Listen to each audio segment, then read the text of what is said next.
So my name is Charlotte Delon, and I really have a hope for you today. We've had a chance to hear some really amazing speakers throughout the last few days. And what I hope is that you take at least one thing, just one, and put it into action. As she mentioned, I've done many different roles throughout my life, but why am I here? Benjamin Disraeli once said, the greatest good you can do for someone is to not share your riches, but to reveal to him his own. And so I'm here today to share with you how you can create your dash. I so appreciate Cynthia talking about legacy, and I was telling Adrian that my speech is more about how do we build our legacy, but how do we blast through? But it's not a financial legacy. It is the mark that you want to leave on this world. And so when you think about it, right, I know for me, I'm very big on, I want to leave this world better than I found it, one person at a time. That's very clear. But I want you to write this down because I think it's something that you really have to think about. What is your dash? What is your legacy? When it's all said and done, what do you want people saying about you? That's very important. Do you want to say you had all the money in the world, all the riches in the world, or do you want them to say you made a difference? I know for me, it is to instill belief. It is to cause people to see themselves better than they ever thought possible. It is to pour into people in a way where they feel like they can conquer the world one person at a time. Now, it can happen, but it can't happen if you're not willing to press into your fear. Fear can kill everything. I remember someone once telling me fear is false evidence appearing real. Well, sometimes fear can feel very real. You can have fear of failure, fear of loss, believe it or not, fear of winning, fear of being alone. But at the end of the day, you still want to press into it because you're going to have so many ups and downs as you're going to live out your legacy. One of the things I always tell people is your legacy has to be greater than you. It's always about my children. I want to be the best version of myself. So it motivates me to get out there and get uncomfortable in order for me to be the best version of myself for my children. You have to think about what is it that you want to do? What's your why as you lean into your legacy? Now, I'm going to give you some steps of how to do that, right? First of all, with fear. Fear is a feeling, it's natural. I'm not here to tell you to get rid of your fear.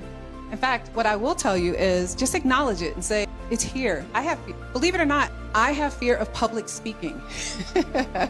And yet, I stand here before you. But I have a lot of fear in me. But I have to ask you, when you have that emotional fear, because it is false evidence appearing real, do you flee and not even show up? Or do you lean in with grit? Because I will tell you, that's the difference. The way you see fear will determine the outcome positively or negatively. You can either win or lose depending on how you see fear. So I'm going to share a true story about me. A few years ago, I had my fear of failure. My mom had just passed away unexpectedly. I had a home-based business, and I have this, I would say, unhealthy but healthy relationship with winning. I tell people all the time, I'm a winner. That's my word. But at this time, my business was suffering, and I was feeling like a loser. I was feeling like my business was failing, but I translated it into I was a failure. And it's easy to collapse the two. No, it's just the business failed. It wasn't me failing. Now, I don't know if many of you have ever been here, but I've always been the breadwinner of my family. I have always provided emotional and financial security for my family. And in this moment, I'm about to close the doors to my business, and I have no idea where my residual income is going to come from. So then I believe that God puts people in your place just when you need them. And this woman comes up to me, she's a Maxwell coach, and she says, hey, I want you to attend my mastermind. And I'm like, okay. And it was the 15 Invaluable Laws of Growth. And I know someone got that book. Awesome. Use it. It's a really good book. It'll transform your life. Well, I go to the mastermind, and I had to come up with 100 things that was great about myself in the middle of feeling like a failure. So you can only imagine, I mean, most people would probably raise an eyebrow with 10 or 50, but I had to come up with 100. So I walk away from this mastermind feeling like a 4-year-old, ready to have a temper tantrum over, I can't come up with things that are great about myself. So I go home and my daughter sees my face and she's like, Mom, what happened? And I was like, I got to come up with this stupid list of 100 things that's great about myself. And she's like, well, what'd you come up with? And I'm like, visionary? It was just a word at that point. because I didn't even believe that. Well, my daughter, she blessed me that day because she said, Mom, what do you mean?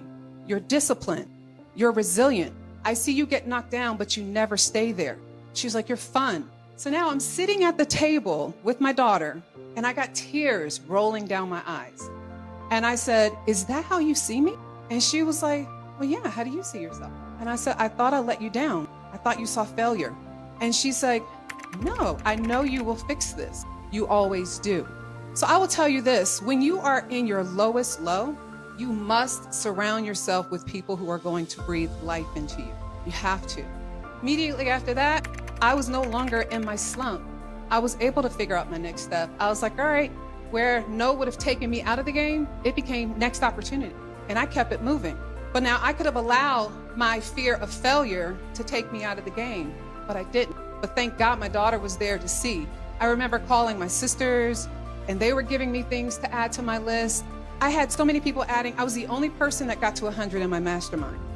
And I always say it is not because there was something like uber special about it. No, it was because I allowed myself to see myself through the eyes of others. And as a result, I can tell you, I have faced many things since then, but it hasn't taken me out of the game. And so I always encourage you, come up with your list of 100 things that's great about you. I call it a superpower jar. Label it superpowers.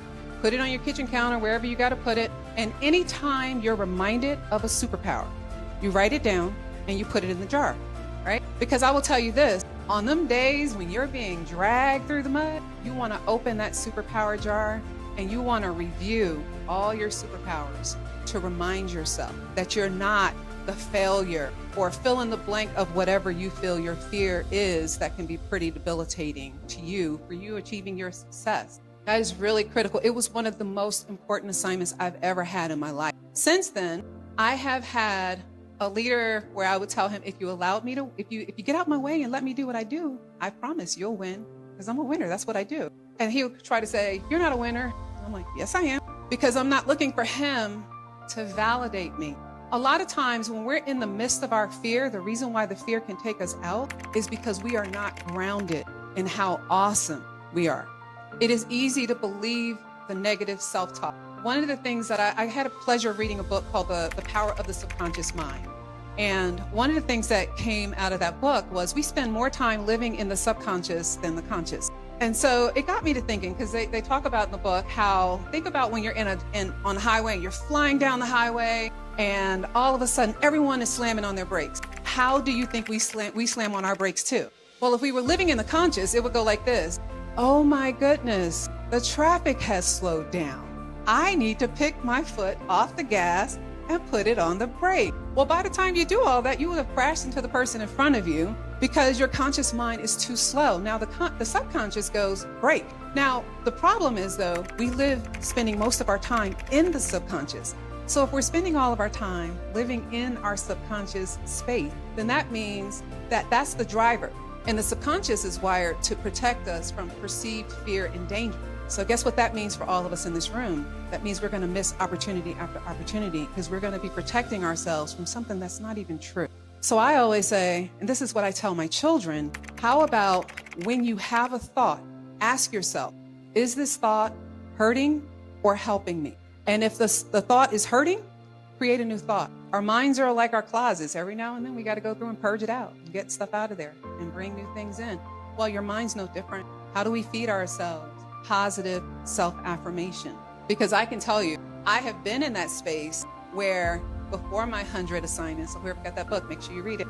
But don't do the second half. They have a negative stuff too. You can come to that 100 pretty easily. Or at least I could have back in the day. But when I was in that space, I remember thinking I was a failure. I've messed up. I let my family down. All these different things. Now I know I'm a winner. I know no matter what happens, I can handle it. I can press through. There is nothing that I can't jump into, including getting up here in front of all of you and speaking and sharing my story, right? I'm on a mission for women in particular to help every woman that I come across to find their voice. Because I will tell you, I come across so many women who live in fear of speaking their truth, of speaking into what they want for their life. And I personally want to help you. And so if you're committed to having some self-growth and really having that true talk, because one of the things I find is that if you're on this journey of transformation, if you don't have someone to be accountable to, the reality of the matter is you're going to let yourself down. Think about it. We are more inclined to keep our word with a stranger than we are with ourselves. We're the first ones we're going to let down. So I will tell you, if you want a coach and you want to be accountable and you want to have some crazy assignments for stretched growth, I am your person. I have personally lived it, so I can be empathetic while I push you at the same time. My name is Charlotte DeLon, and I have left some cards with my creed on there, and I would love to help you on your growth journey of self-discovery.